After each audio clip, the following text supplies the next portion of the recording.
to Giggle, Great Ideas, Great Life, where we bring to you summaries of inspirational books that have the potential to turn your life around.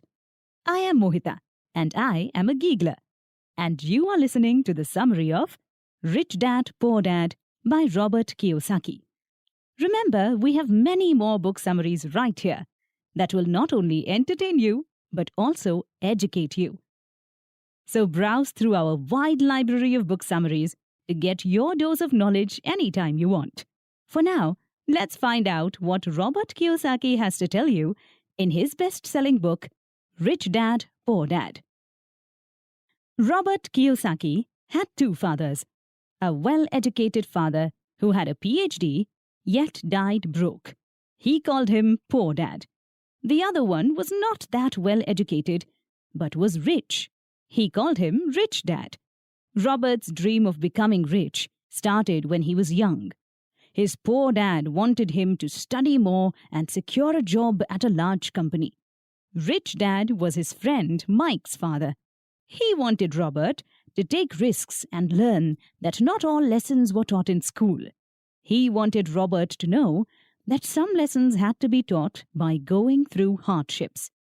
These kinds of lessons can't be acquired by simply going to school and getting good grades. It's important to have good education, but life is not just about that. Lesson 1. The rich don't work for money, money works for them. There's an old story about a man who owned a donkey. Whenever he wanted the donkey to work harder, he would put a carrot in front of the donkey's eyes, so the donkey was motivated by the carrot.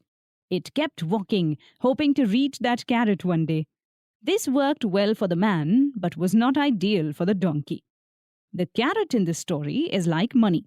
People keep working, hoping that someday they will become rich.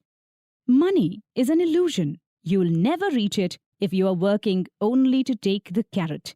Instead, try to make money work for you. When you first start the journey of making money, don't work to gain money. Fear and desire are consistently controlling how we act. We have a fear of not having enough money. This makes us work harder each day. Then we gain a desire as we imagine all the beautiful things money can do and buy. Our fears and desires put us in a never-ending cycle of wanting more. We work harder to make more money, and as a result, we spend more. Rich Dad called this the rat race. Instead of falling into that pattern, avoid the trap of fear and desire. That's how most people who want to be rich fail. You have to make money work for you. When you get a job, don't go into work thinking you'll simply take your paycheck at the end of the month. You'll barely pay your bills and then repeat the cycle all over again. Even working harder at a second job is still only working for money. If you keep doing this, you are never going to be rich. Confront yourself. Are you just looking for security at a safe job?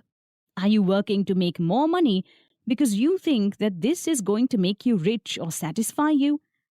If the answer is yes, unfortunately, you're never going to make it. You'll die broke. If your answer is no, then you have taken the first step. Never let your fear of not having enough money or the desire to make more money encourage irrational behaviors. We have business schools that do not teach us how to lead a business or start one. Instead, they teach us how to be a bean counter, how to fire people and give orders. They hardly ever teach you how to be a leader. Every day when you wake up, ask yourself if you are doing all you can. If you haven't reached your fullest potential, don't go day by day thinking about money or how to work more to get a better raise. Don't hold thoughts in your head like, my boss doesn't pay me enough. I deserve a raise. I deserve to earn more money. When you stop blaming other people for your problems and accept that the problem is your way of thinking, then you'll be able to correct it to more positive thoughts. That was the first lesson that Rich Dad taught Robert. When Robert and his friend Mike were teenagers, Rich Dad made them work at his convenience store for free. They kept working, not thinking about how much money they weren't making. During their working hours, they were able to free their minds and create new ideas to make money work for them. At the store, they watched the store clerk cut the front pages of comic books in two. She would keep one half and throw the rest of the comic away. At the end of the day, the distributor would come and take the top half of the books and give new comics to the store. The boys waited for the distributor to arrive and asked him if they could keep the old comic books. He said yes, but they had to agree not to sell them. The boys agreed and started a business. They charged kids to read comic books, 10 cents per book for 2 hours, and then it would be returned. Technically, they were not selling them. They worked their business out of their garage and paid Mike's sister $1 a week to run it. They made about $9.5 a week. They had finally learned how to make money work for